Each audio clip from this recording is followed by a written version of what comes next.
Ladies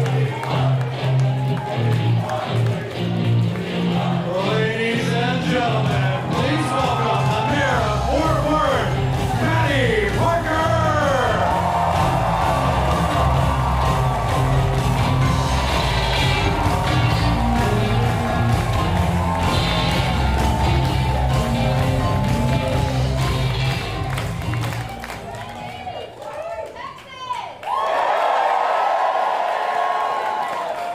Tonight I have a simple job, and it is to support the candidate that I want to be for the next President of the United States of America, and that is Ms. Nikki Haley.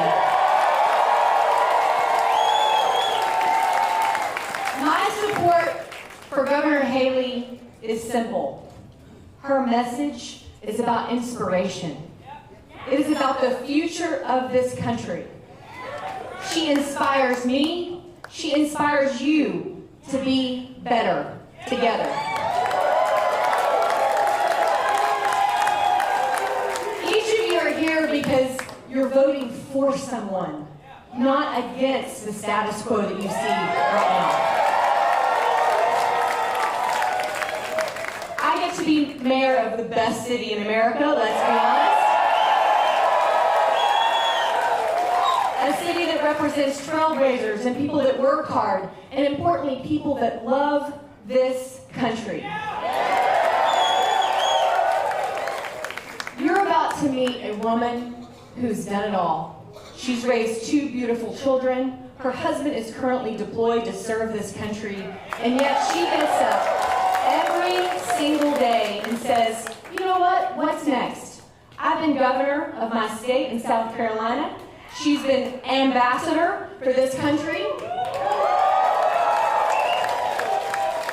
And let's be clear, she doesn't have to do this job. She gets up every single day. She's been to over 10 states in 5 days because she wants you to be able to say, I pick Nikki Haley. The last thing I'll say is this. Her energy and appreciation for each of you is infectious. She wanted you to be out here tonight and feel her love and appreciation for the campaign that she is currently running. And with that, ladies and gentlemen, it is my honor to introduce the woman that I choose for President of the United States of America, Governor Nikki Haley.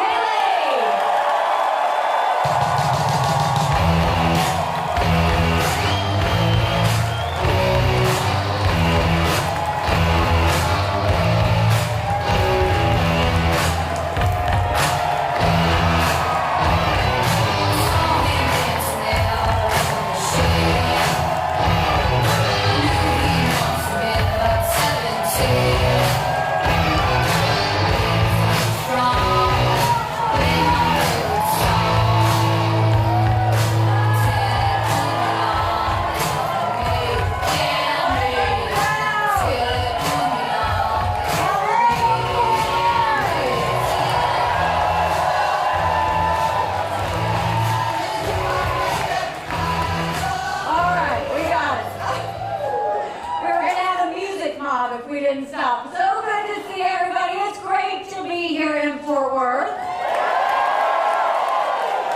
Help me thank your fantastic mayor. You know, it's great to be here. I will tell you, this has been a whirlwind. Yeah, I announced probably just over a year ago. We had 14 people in the race. I defeated a dozen of the fellas.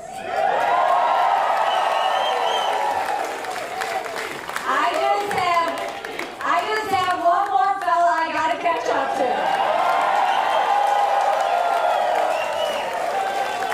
And you know what this comes down to? This comes down to the issues. This comes down to what do we really care about. You don't have to turn on the news to know how tough things are. We are $34 trillion in debt. We're having to borrow money just to make our interest payments. China owns some of that debt. And I would love to tell you that Biden did that to us.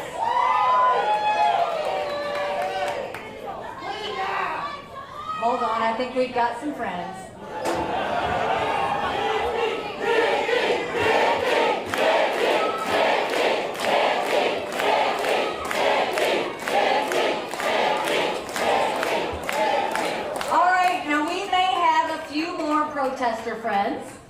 I want to remind all of you, don't get mad at them, because my husband and his military brothers and sisters sacrifice every day for their right to be able to do that.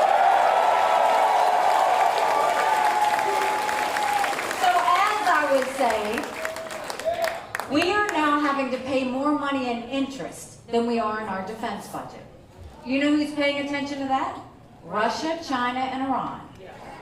And I would love to tell you that Joe Biden did that to us, but I've always spoken in hard truths, and I'm going to do that with you today.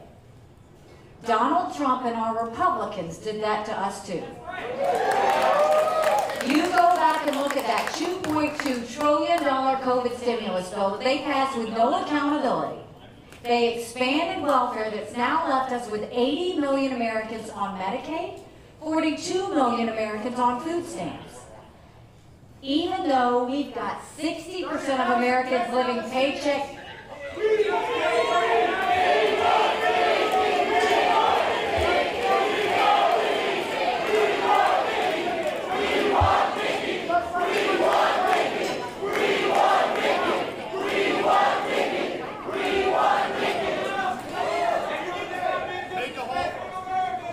God bless America.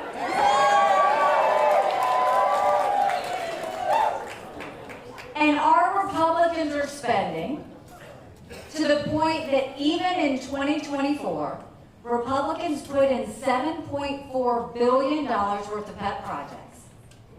Democrats put in $2.8 billion. Now you tell me who the big spenders are. All while 1 in 6 American families can't afford their utility bill. 60% of Americans are living paycheck to paycheck. 50% of American families can't afford diapers. Don't you think it's finally time we had an accountant in the White House?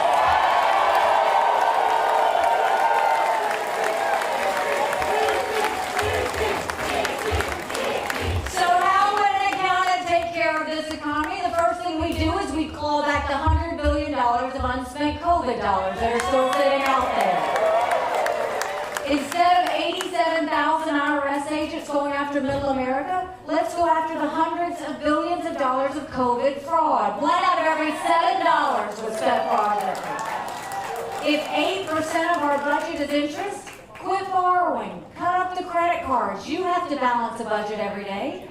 I had to balance a budget as governor. Why is Congress the only group that refuses to balance a budget? We'll stop the spending, we'll stop the borrowing, we'll eliminate their pet projects, and I will veto any spending bill that doesn't take us back to pre-COVID levels. That will save us trillions. And then we're going to take as many federal programs as we can and send them down to the state level. That way, dramatically, we reduce the size of the federal government, but we empower people on the ground. Think education, think healthcare, think welfare, think mental health. We cut the strings and send those resources down. It's closer to the people rather than being decided by Washington bureaucrats.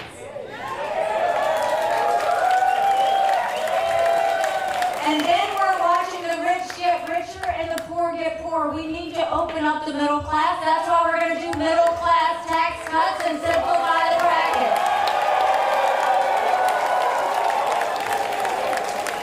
We're going to eliminate the federal gas and diesel tax, and we're going to make small business tax cuts permanent. Small businesses are the heartbeat of our economy. We need to start acting like it. And then we're not going to be energy independent. We're going to be energy dominant. We're going to export as much liquefied natural gas as we can. We're going to speed up our pipelines. We're going to get the EPA out of the way. All of those things, no more going hand in hand to Saudi Arabia or Iran.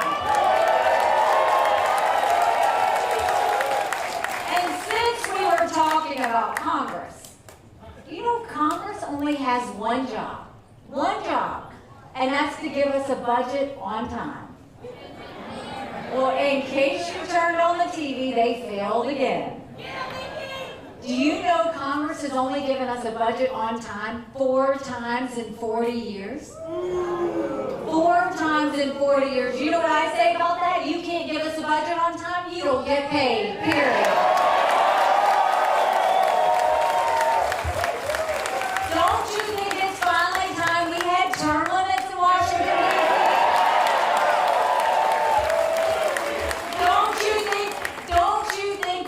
to have mental competency tests for anyone over the age of 75? Now let me say this. I'm not being disrespectful when I say that. We all know people over 75 that can run circles around us. And then we know...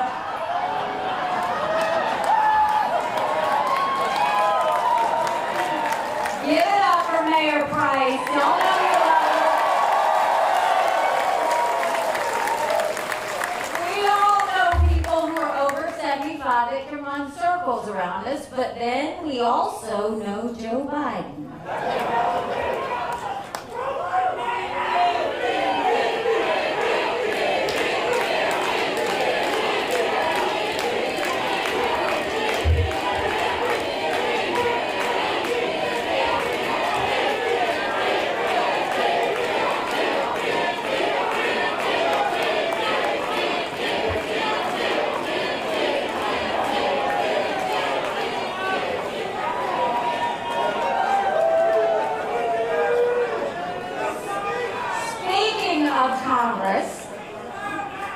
Congress is now the most privileged nursing home in the country.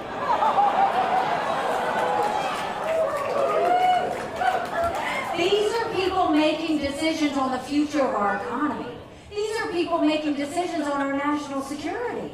We need to know they're at the top of their game. This isn't something to play with. And then let's talk about the border. I can't believe this is happening in the United States of America. We've had 9 million illegal immigrants come across that border. We had more fentanyl cross the border last year that would kill every single American.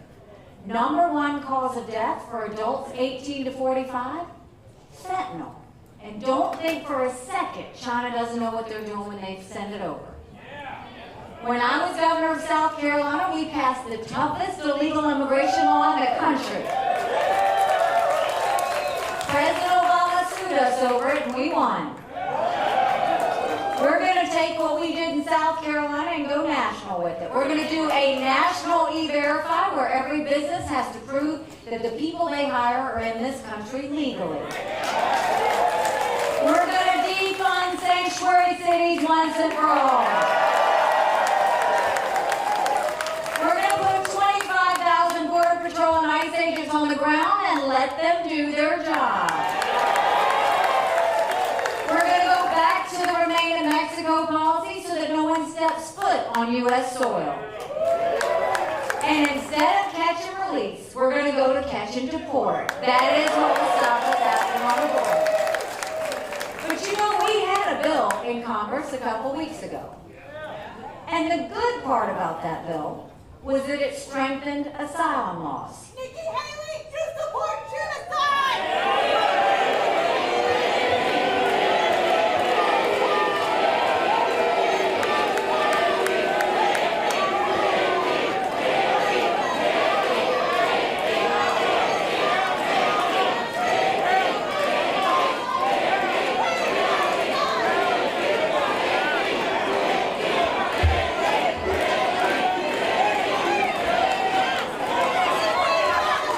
She's almost gone. Hold on.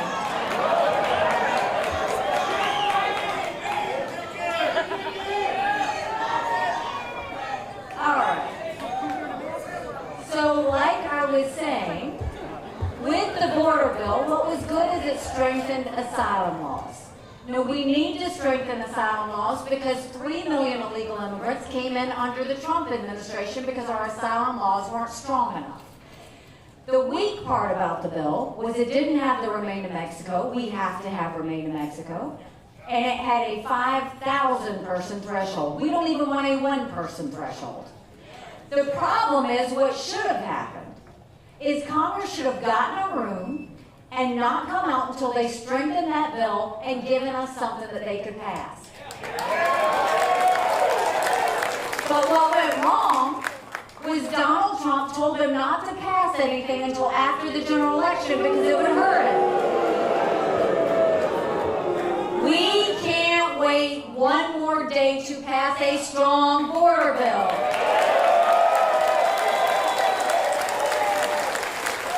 Congress needs to get in the room and figure it out, and Trump needs to stay out of it, period.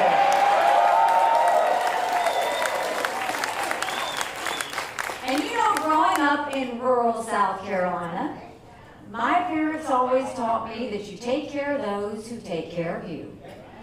But I'm going to ask you for taking care of those who take care of us. Right now in America, over 35,000 of our veterans are homeless. 1 in 3 suffers from PTSD or thoughts of suicide. We lose 22 heroes a day to suicide. If a veteran needs a doctor's appointment, on average it takes 29 days. Why 29 days? Because on the 30th day they can go to the doctor or hospital of their choice. So midway through the 29 days, they get a call to reschedule. And the clock starts all over again. It's shameful how we treat our veterans.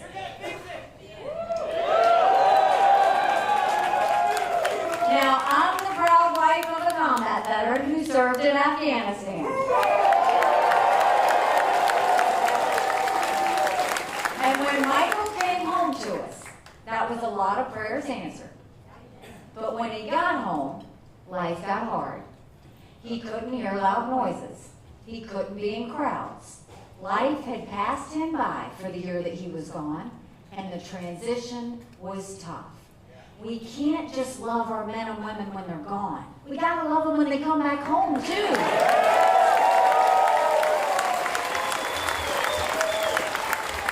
We have to do more than just a 2-week transition. We need to take care of them for the long haul. That's why we should do telehealth and make sure they get the mental health care they need right when they need it. Let's let them go to the doctor or hospital of their choice. They've earned that right. And I think the best way we take care of VA health care, I think every member of Congress should have to get their health care from the VA. You watch how fast they fix that. It would be the best health care we've ever seen, guaranteed, if we did that. And speaking of military, let's talk about national security. The world is on fire, literally. We've got a war in Europe. We've got a war in the Middle East. We've got North Korea testing intercontinental ballistic missiles capable of hitting the U.S. You've got China doing cyber attacks on our infrastructure. And now we have Russia blinding satellites, so we can't see what they're doing. Make no mistake, none of that would have happened had we not had that debacle in Afghanistan. The idea that Michael and his military brothers and sisters who served there had to watch us leave Bagram Air Force Base in the middle of the night without telling our allies who stood shoulder to shoulder with us for decades because we asked them to be there. Think about what that said to our friends. More importantly, think about what that said to our enemies. Now more than ever, we need a leader who has moral clarity.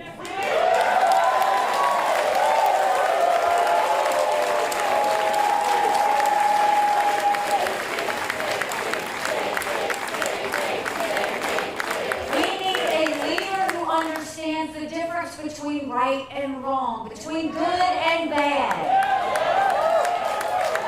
We need a leader who understands that you do whatever it takes to prevent war. And we need a leader who understands you keep Americans safe. And 2 weeks ago, Donald Trump in South Carolina said he would encourage Putin to invade our allies. Now think about that. Trump is going to side with a thug where 500,000 people have been wounded or killed because of the invasion in Ukraine.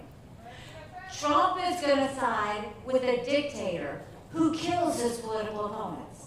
Nikki Haley, how many Palestinians have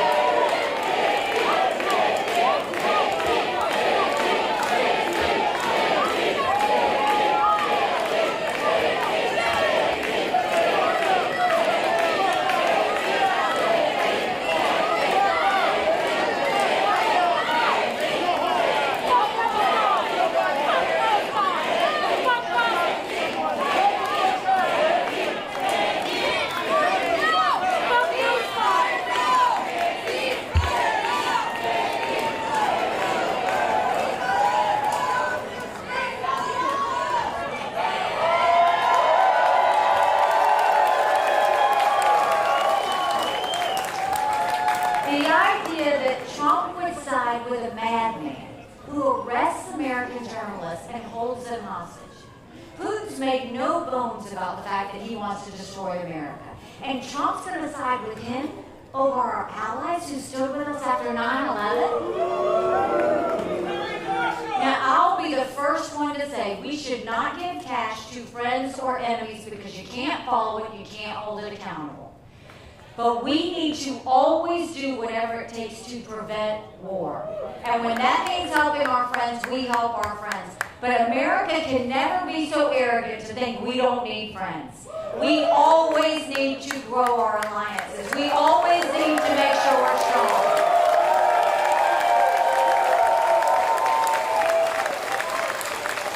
We know what we need to do in terms of national security. We know what we need to do in terms of domestic policy. Now let's talk about what you're going to do tomorrow.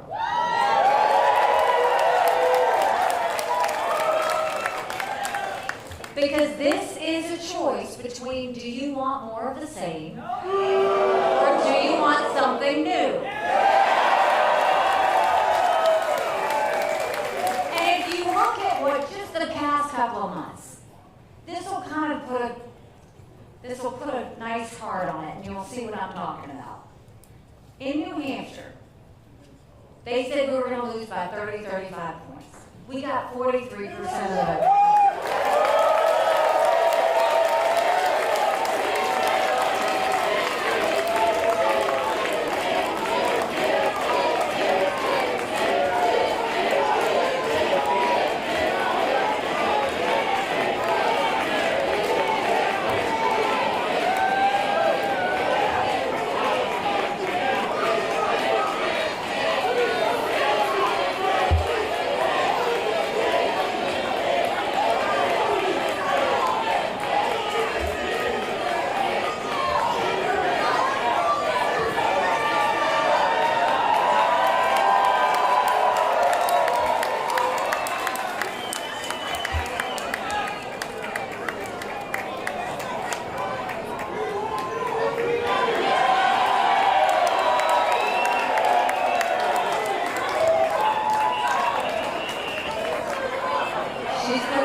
When we ended up getting 43% of the vote, Trump became completely unhinged. All he did was talk about revenge, and my dress, by the way. Then the next day he went and he said anybody that supports her is barred permanently from MAGA.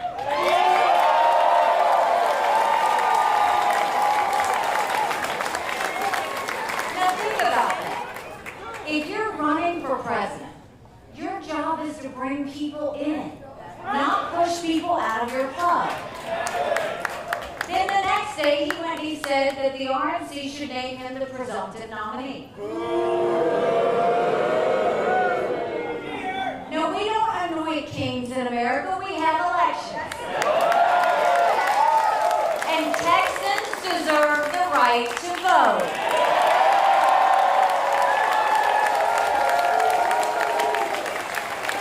And then there were a couple more court cases and a couple more judgments, and now he's been talking about being a victim. The problem is, first you should understand, this is not personal for me. I voted for Donald Trump twice. I was proud to serve America in his administration. The reason this bothers me is whether it was the night of New Hampshire or whether it was after those court cases, at no point is he ever talking about the American people. At no point is he talking about the fact we're $34 trillion in debt. At no point is he talking about the fact that only 31% of 8th graders in our country are proficient in reading. At no point is he talking about what he could have done with the border. At no point is he talking about the lawlessness in our cities. At no point is he talking about the wars around the world. All he's doing is talking about himself. And the thing is, this isn't about him. This is about the American people.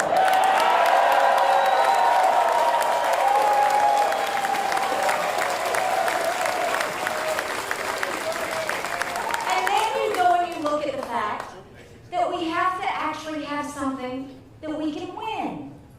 And if you look at any of the general election polls, Joe Biden and Donald Trump are even. I think there was a Fox poll today, he was up by 2. That's still a margin of error. Between last week's poll and this week's poll, I defeat Joe Biden by up to 18 points.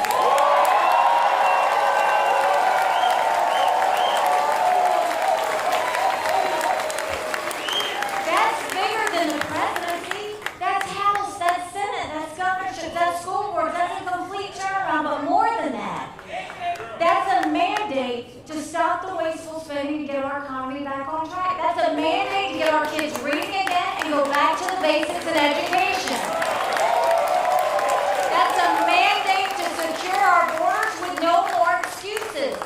That's a mandate for law and order back in our cities, and that's a mandate for a strong America that prevents wars that we can all be proud of. Don't you want that?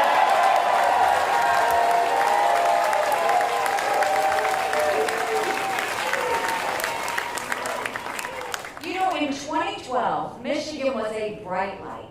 They were winning all kinds of races up and down the ticket. They had passed right to work. Everybody was talking about how great Michigan was going. I was at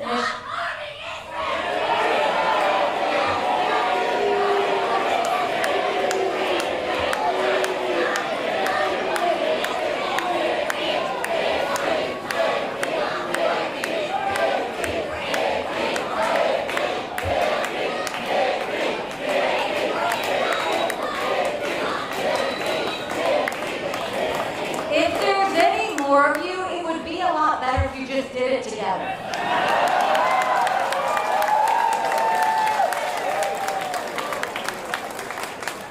So in Michigan, when I was there this week, all of that's gone. They've lost the governor's mansion, they lost the state house, they lost the state senate since Donald Trump became president.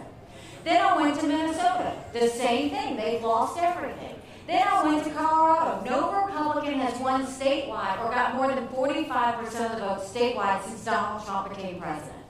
Then we went to Virginia. They've lost everything, and the only thing they have is the governor's mansion. It's because Glenn Youngkin kept an arm's length away from Donald Trump.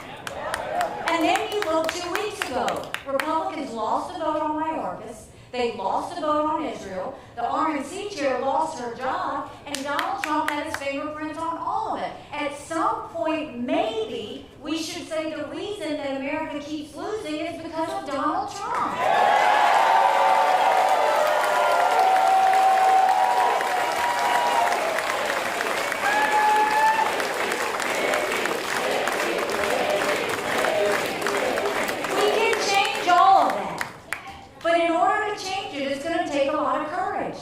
Courage from everybody here. Courage for me to run. And courage for every one of you to know, don't complain about what happens in a general election if you don't vote in this primary.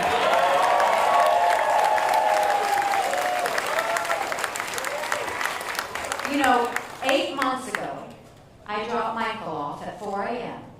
for another year-long deployment.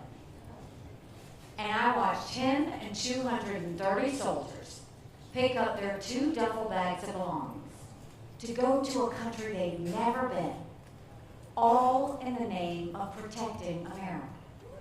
They're willing to sacrifice their lives and their families because they still believe in this amazing experiment that is America. So if they're willing to sacrifice for us there, shouldn't we be willing to fight for America here?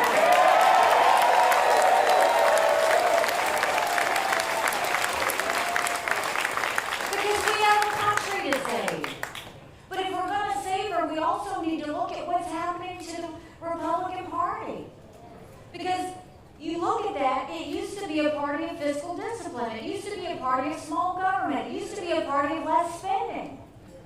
But now you look, what did Donald Trump do? $8 trillion in debt in just 4 years, more than any other president. He wants to say it's because of COVID. That was less than 20%. I want to shrink government. He grew government. I want to clean our agencies from politics. He muddied our agencies with politics.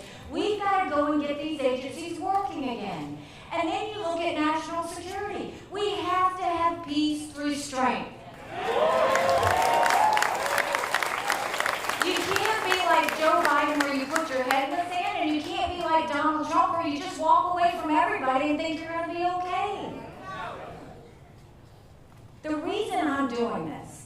as the media is trying to figure out what keeps her fighting, what keeps her moving.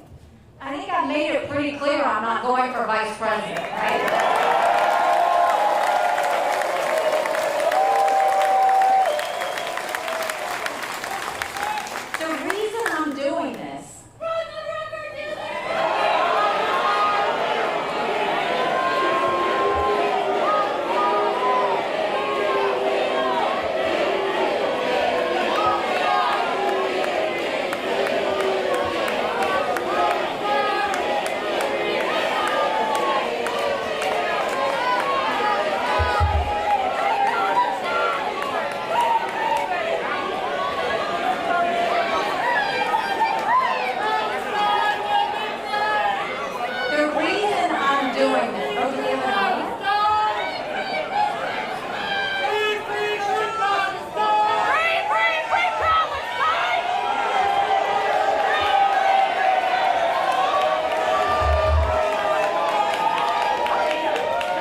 They went through COVID, which was traumatic.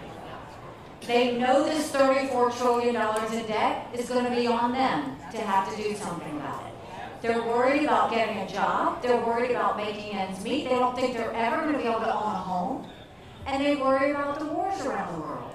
And if that wasn't enough, they're living in this country that has an umbrella of anger and division. And then we all want to know why there's so much stress, anxiety, and depression. Our kids deserve to know what normal feels like.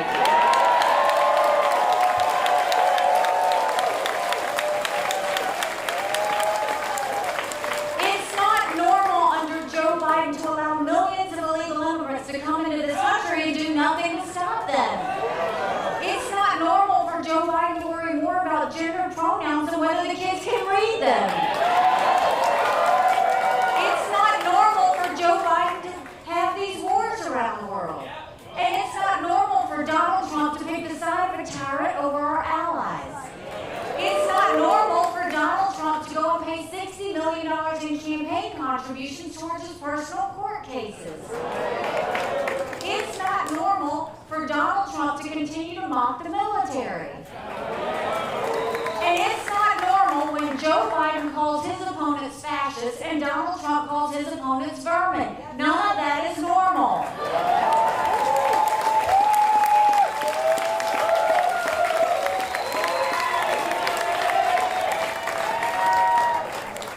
We are blessed to live in America. And we know that America's better than this. Now we have to do something about it. So this is what I will tell you. Tomorrow, you got a job to do. I need you to vote, and I need you to take 10 people with you.